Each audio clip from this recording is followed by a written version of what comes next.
Kung i-expound natin, ang ibig sabihin lamang niyan, work as a product of their faith.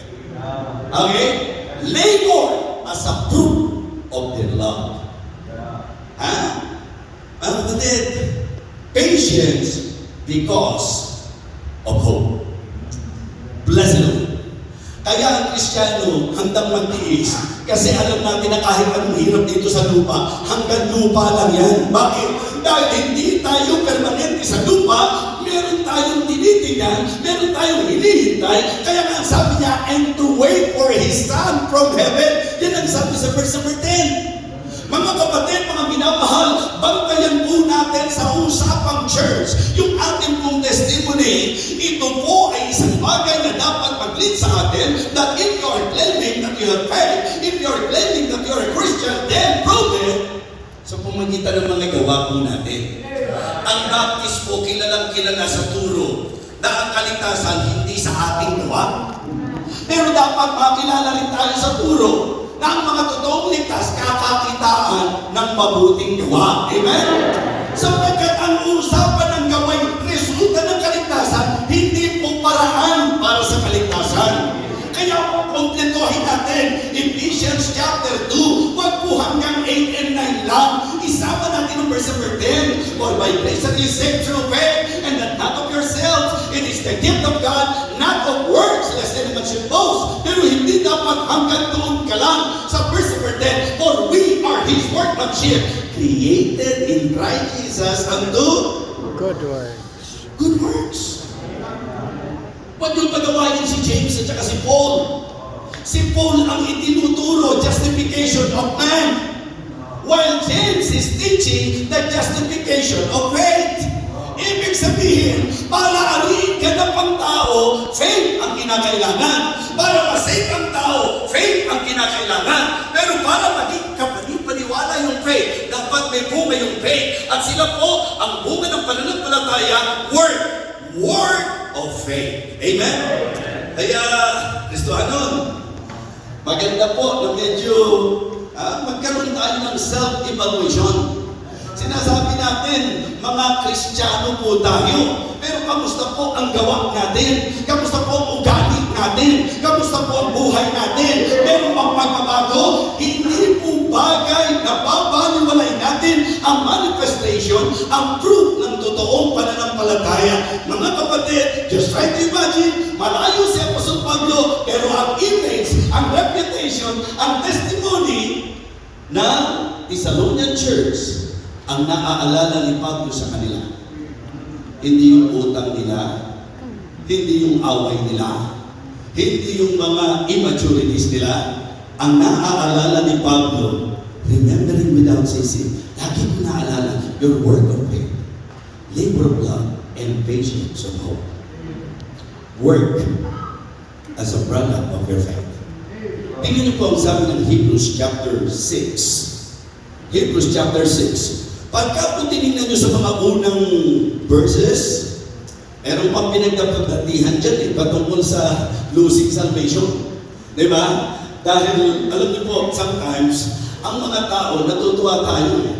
Kasi, sila po ay nagtitibate sa idea na yung turo ng Bible ang kino-question, samantalang malinaw ang turo ng Bible.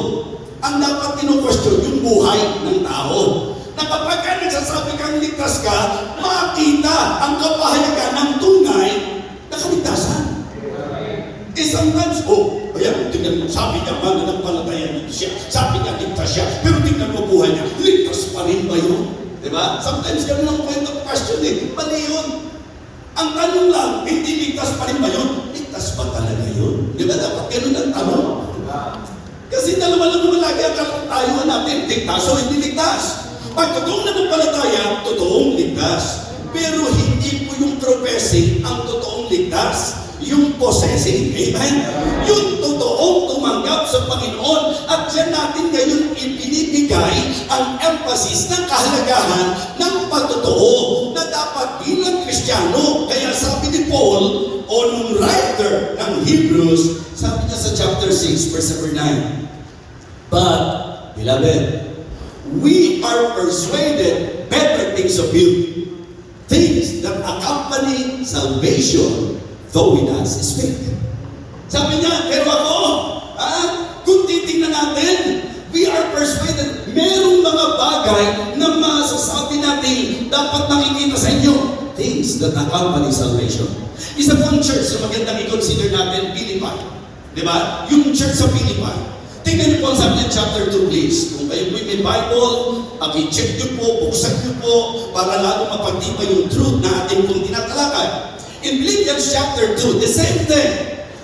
Ito pong church sa ito, ang ganda rin ng reputasyon. Ang sabi po niya sa verse number 12 and 13. Okay?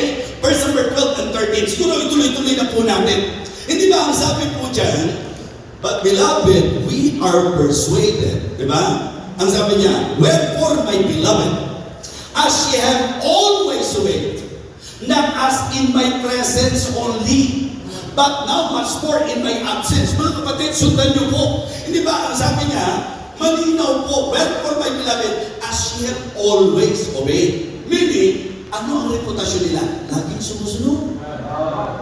Di ba? Kaya ang sabi ni Paul, wherefore, as ye have always obeyed, not as in my presence only. Ang sabi niya, but now much more in my absence. Anong sabi niya? Work out your own salvation with fear and trembling.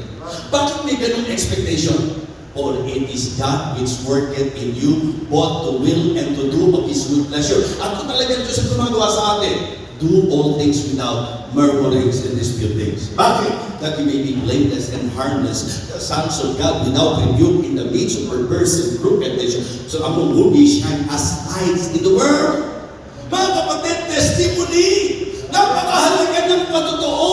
Kaya for me, the qualities of an exemplary church, yung kanilang pong patotoo at reputasyon, work as the product of their faith. Mga kapatid, yung work at saka labor, hindi pareho yan. Magkap na yan, pero hindi pareho yan. Kung doon pa lang sa work, nakakahama na. Kung doon pa lang sa work, magandang patotoo na. How much more sa labor?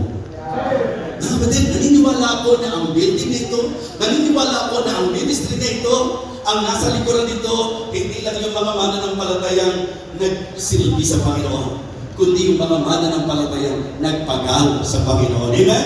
This is not just a product of work. I believe it is a product of labor.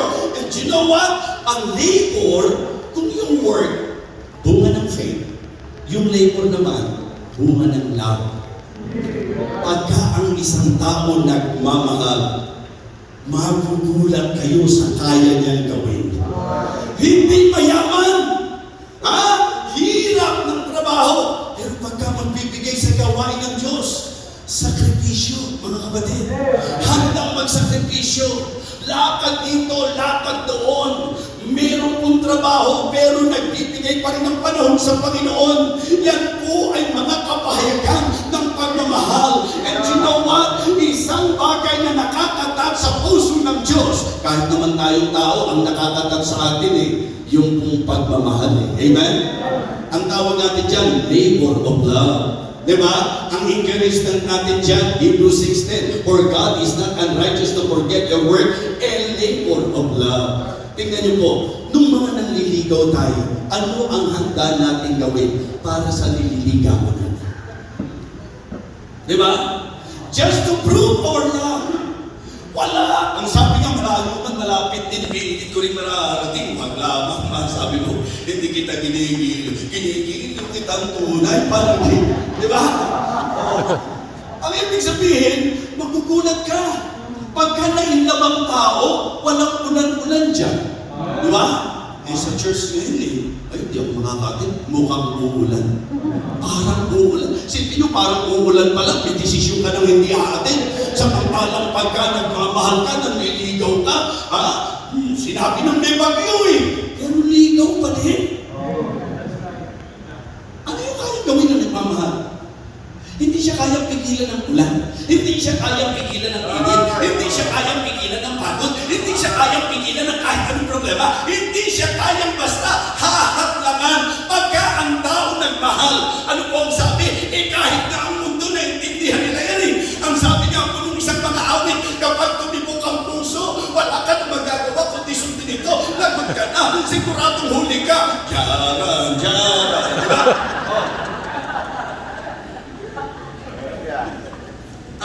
talaga ang pagmamahal.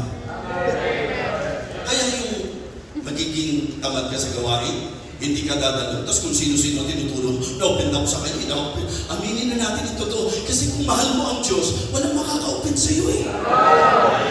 Hindi ka matutulong na kahit sino mahal. Bakit? Dahil mahal mo ang Panginoon, handa kang masaktan. Dahil handa mo ang Panginoon, handa mong harapin ang lahat. Dahil mahal mo ang Panginoon. Yun ang nakakamiss sa panahon natin ngayon. Kung babalikan niyo po yung mga mananampalataya, nung panahon po nila, teka,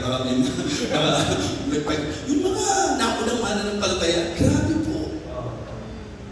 Yung handa nilang tiisin. Kaya kahit sa mga pastor, yun ang paalala eh. Yung mga pastor kasi gusto nyo mag-quit, ang hirap-hirap sa gawain. Ang tanong, kaya ka ba pumasok sa gawain kasi alam mo madali? Diba? Even before we enter into the ministry, we are already aware na hindi madali yan. Diba? Sabi nga ng Panginoon, o puntahan mo si Saulo, or he is a chosen vessel unto me, and tell him how he must suffer for my name's sake. Ibig sabihin ako, nung nag-full-time ako, nung nagsuko ko ng buhay, alam ko na, and pag hindi ko lang alam, nakita ko na kung gaano kahirap talaga ang magpapastor. Eh mga kapatid, pag mahal mo ang Diyos, hindi hirap ang bibigyan siya.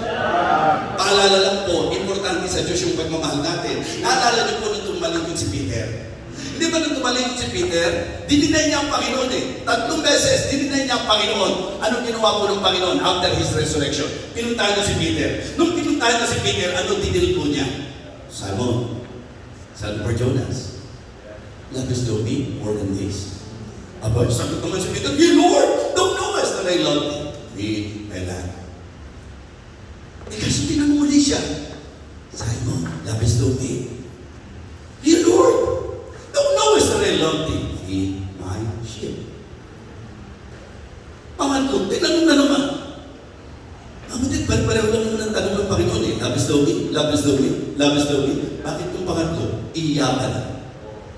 Kasi yung pangatlo, may malalim na realization. Kasi pagka nagmamahal, parang bang ang dating nito, mahal mo pala ako, ba't mo ko tinalikuran? Mahal mo pala ako, ba't mo ko iniwan? Mahal mo pala ako, ba't iniwan mo yung gawain? Mga kapatid, kung talagang mahal natin ang Diyos, ba't nagtuturo ka kapag ka tumatalikod ka? Ba't nagtuturo ka at dinadahilan mo kung ba't di ka, kung ba't ayaw mo na sa church? Mga kapatid, ang church na ito, church ng Panginoon. Kung mahal mo ang Panginoon, walang dahilan para iwanan nyo ang church na ito. Sapagkat siya ang pinaka-object ng ating pagmamahal.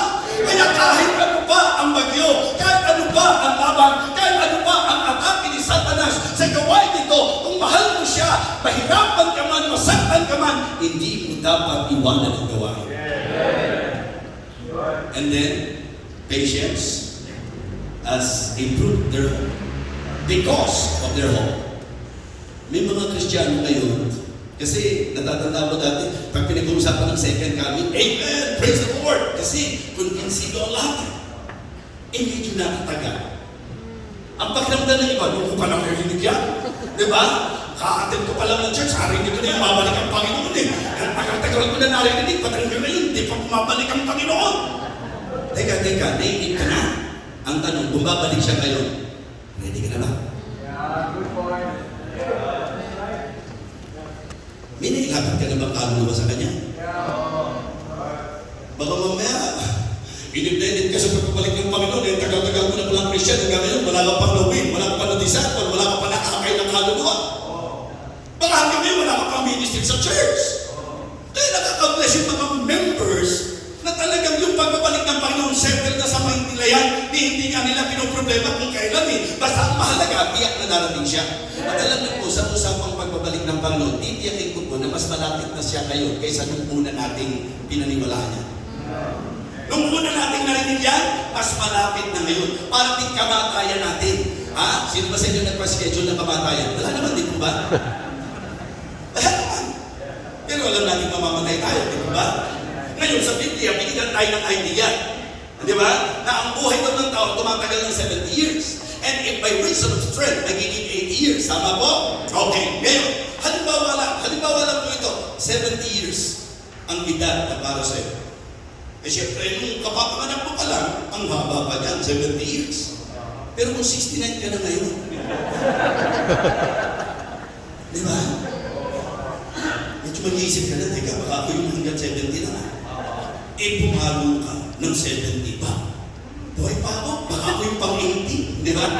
May 10 years pa ako. Well, ang sabi po ng Bible, boast not thyself of the world. Or don't know us not, but I be true. Huwag natin ipapasa ng bukas pa.